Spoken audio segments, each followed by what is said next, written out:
and welcome to another episode of Talk'n TRM. I always start this by saying, and today I'm so excited because I've got another great friend joining me, but you know what? That's the great thing about having your own podcast. You can bring all your great friends on who are doing great things and talk about them. So I'm going to say it again. I'm really excited. Today I've got my friend David Atkin from Sanderson Phillips, and he's going to talk to us a little bit more about what he's up to in just a moment. We've known each other now for a while. We've known of each other for a long time, but we've been involved actively in the BSI group that I talk about quite a lot on this podcast. And you've done some great work with us there, so thank you so much for that. And we've really sort of developed this again passion and this understanding of your side of the business, which is slightly different to perhaps the corporate side, which is, ISO 31030 and what it's aimed for. But as we've always said, ultimately the hotel or the accommodation or the provider is potentially looking after both markets. So from that end point, does it matter whether the person is traveling for business or leisure? So anyway, there's lots of things that we can hopefully cover off today. But before I go any further, because I do like to talk, that's also why I do a podcast, let me introduce you, David. So please tell our listeners who you are and what you do, please. Sure. Well, thank you for having me. First of all, it's really nice to be here and chatting to you. So I'm co-founder and director of Atkin Jones Limited, and we are a travel consultancy. We're based up in Cheshire in the northwest, and we own and operate Sanderson Phillips and also Tranquillico as of January this year. They're both safety consultancies in their own right, working in accommodation, as you mentioned, with Sanderson Phillips, but Tranquillico mainly involved with DMCs and other suppliers, so transportation companies, activities, excursions providers, that kind of thing. And we also run, because we get bored sometimes, we run something called Just Good Travel, which is a member community which is focusing on sustainability and responsible tourism. And we also have an outsourcing agency arm called Atkin Jones Outsourcing, which is obviously part of the mothership, and that works with small businesses on marketing and PR. So yeah, that's what I do in a nutshell. Thank you so much, because I wanted to talk about some of the newer bits and pieces that you've been up to, because obviously I know you from the kind of Sanderson Phillips days, which is, I think you're probably one of the first, am I going to go too far to say this, one of the first companies to sort of actually look into this idea of security accreditation for properties and to actually start thinking about health and safety accreditation? Or am I overstepping the mark? You've been doing this for quite some time, is what I'm trying to get at. Before the standard, before these things kind of were. So tell us a little bit about where it kind of all started for you. Yeah, way before that, actually. So the business has been operating, this is its 26th year, and that came about. So on the leisure side, there was a change in the law. So in 1992, they brought out package travel regulations, and that put a lot more onus on tour operators creating holidays for customers, to take more responsibility for essentially the proper performance of those packages. And that included the safety of the hotels largely, but also any other inclusion. And that's where it started. Most of these travel companies really good at selling holidays, finding unique places and contracting and putting together some really nice tours and experiences. But the whole risk management compliance side was very new, and that's where the guy that founded Sanderson Phillips, Graham, he set up a consultancy just helping tour operators do that, and that's where it all started. Obviously very different these days, but so we sort of carved a niche working for sort of medium and some of the larger luxury tour operators. That was Graham's background. That's where all his networks were. And I actually worked for him at Elegant Resorts. That's how I first met him. And then sort of 10 years later, we ended up buying his business. So we're not on our own. There's quite a lot. Go on, sorry. So I was just going to say, we're not on our own. There's a lot of companies do what we do, and some much larger ones which work for bigger tour operators. But as I say, we've carved ourselves a niche in the luxury market. I remember Elegant Resorts very well. Lovely, amazing tour operator. So I don't know how many of our listeners know this, but one of my first sort of my jobs in travel was at a tour operator. So I worked for Explore, which was for one of the first kind of adventure operators out there. And I talk about this a little bit because they had a really amazing sort of crisis management setup, but that's because years previously they'd had a horrendous experience and have been kind of caught in the media and all of that kind of other stuff that happens with it. But it was the operation department. The appreciation of what actually goes into a tour and how these things have to kind of be set up. Unless you kind of have that visibility, the ops department was much bigger than any other department within the business. You know, looking after the tour leaders and ensuring that everything was running as it should be. And obviously, yeah, I understand back then there were a huge amount of problems with these package holidays and then problems happening on the other side. So makes sense as to when these regulations came in. How have you found the leisure industry have actually sort of taken this? Because obviously there's a lot of conversation happening right now around 31030 where the hotels or the accommodation or other ground handlers and providers are pushing back and sort of saying, no one's asking for this, so why do we need to look into this? I guess when there's legal legislation, it's slightly different, but we're talking about the same properties, aren't we? So it's the same for the most part. How did the leisure market take it? Slowly at first, I think.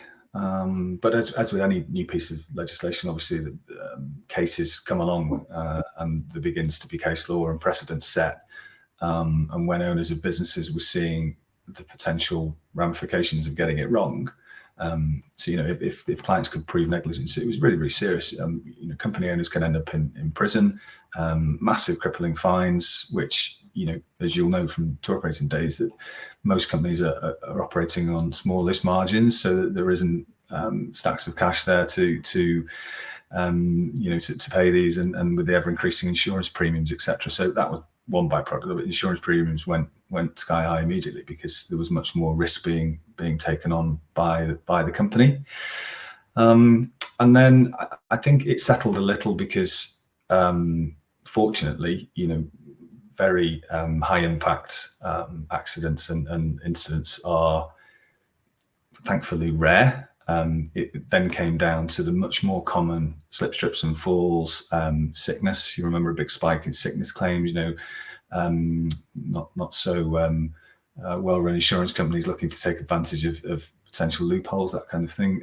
But then again, the courts started to side with the tour operators because they did an awful lot of work on food hygiene and making sure that genuine instances of food illness, for example, food-related illness, were kept to a minimum because they realised the extra responsibility they had to have. And what's happened also since then, I think there's been much more of an awareness that that's what should be happening from the consumer. So, well, why didn't you look after me? Why didn't you make my holiday safe? I've gone away to have a good time and I've come back injured, or in some cases, unfortunately, not come back at all. And that is a reality of, operating tours and holidays. And people, unfortunately, do not come back. And some of them are preventable. And that's the point. I think it's, well, if by doing something as simple as installing a carbon monoxide detector in a room where there's a fuel burning appliance could save someone's life, why don't you just do that? And that's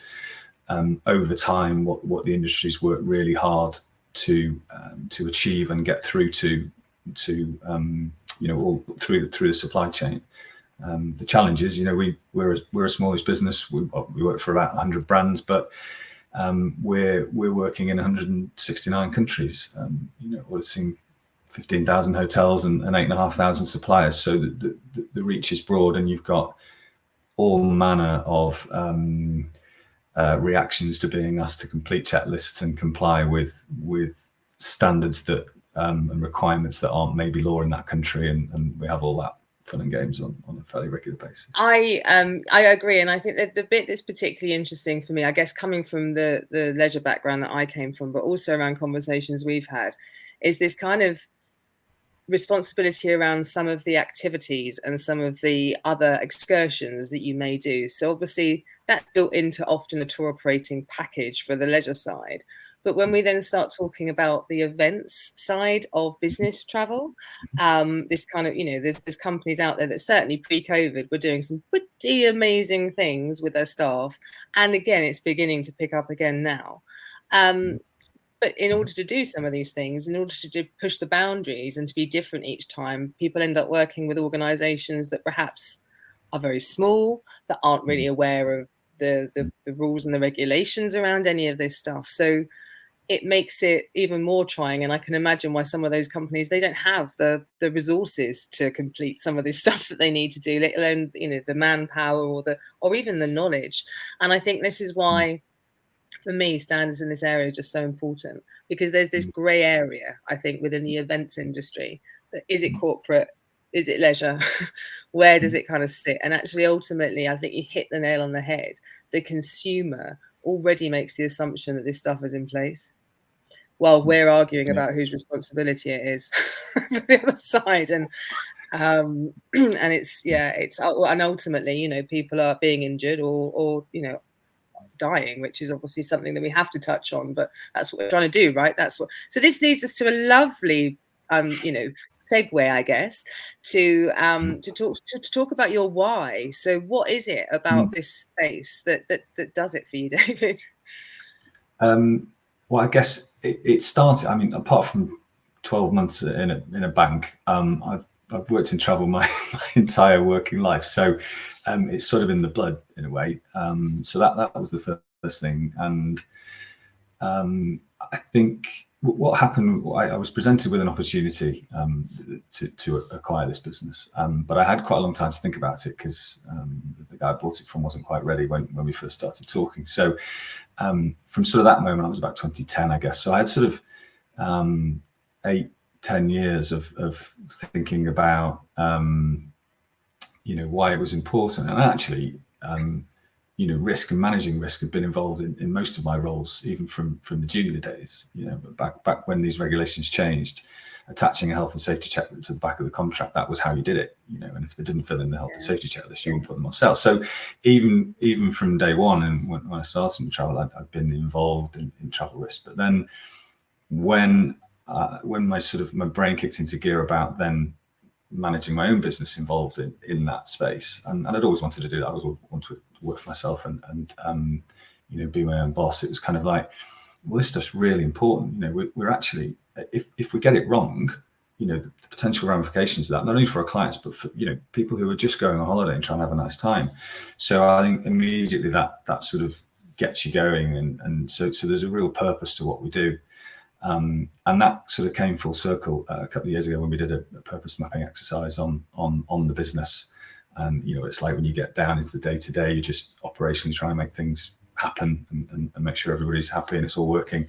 And actually, the reason we exist is to keep people safe. So that's the first thing that gets us going and gets us out of bed in the morning. And I think the second thing that's happened again over time is that what we want to do is try and build a business that really matters and it uses business as a force for good. That's the aim for our company. So a lot of what we do now is focused on sustainable tourism and responsible operations, and how our clients particularly, but literally anybody that wants to engage with us can operate more sustainably moving forward. And that's a real big focus. So they're my whys. Let's dive into that piece at the end a little bit more, okay? The sustainability piece, because it's a word that we are banding around the travel industry, obviously, as we always do. And it feels like 90% of the travel industry have just woken up and started actually carbon tracking a little bit and kind of doing some offsetting, and that's kind of where we're going. And I have very, very strong views on this, David, as you can imagine. I'm all about reduction. When we talk about sustainability in any other industry, we talk about reduction first. We don't talk about that in the travel industry. We talk about offsetting.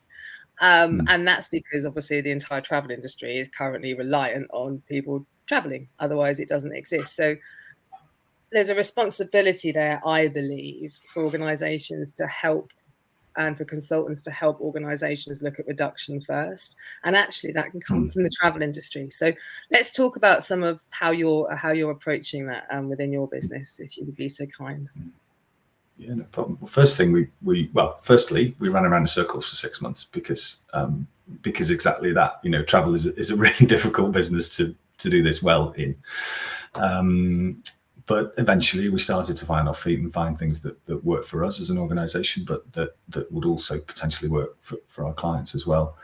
And we realized really, you know, you have to lead by example in this. So we had to take time and get it right, you know, within our own company first before we could start to then influence and try and almost mandate that other companies start to do the same. And we realized really quickly that a lot of companies have the same struggles that we do, that they don't quite know where to start. Offsetting, like you said, very, very common. Well, we'll offset our way out of this. We really can't do that. So, okay, we'll start to reduce, fine. But it's just one small piece. And it's so overawing as a travel business. I think when you look at the Scope 3 emissions for a travel company, whatever you do, whatever you position in the industry, it's really scary. I mean, Scope 3 emissions are scary for most businesses, but particularly for travel.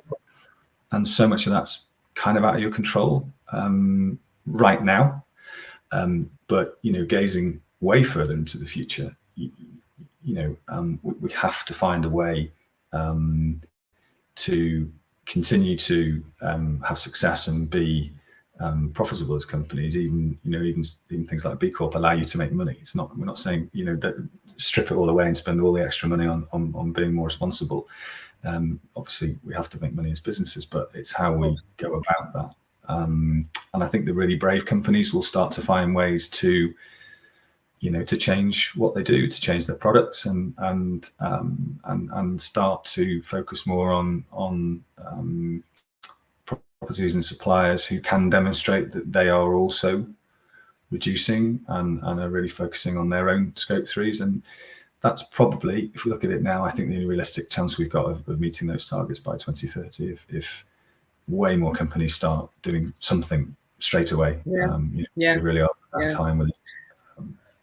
Yeah, it feels like it's gone way past it, doesn't it? I mean, I remember, you know, Microsoft making some crazy statements about, you know, during COVID that, you know, they were going to reduce by 50%, and it felt like to the travel industry. But it's actually it's a figure that I use regularly, because as I've been now working within corporate, and well, I've always worked within corporate, but in this new sort of remit, travel risk management for me includes sustainability, because that is a risk to a business. If you're not managing your program and you're just traveling unnecessarily, like, you know, it's insane.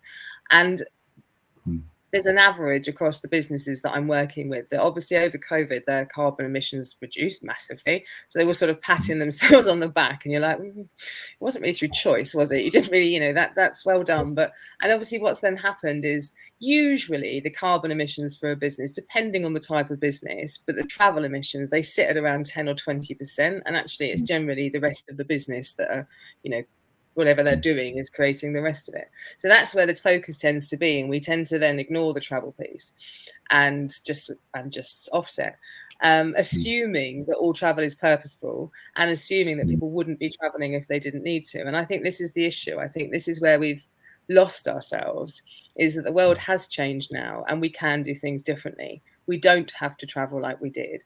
And it's not to say we shouldn't, but it's about each organization really beginning to understand what that purposeful travel is.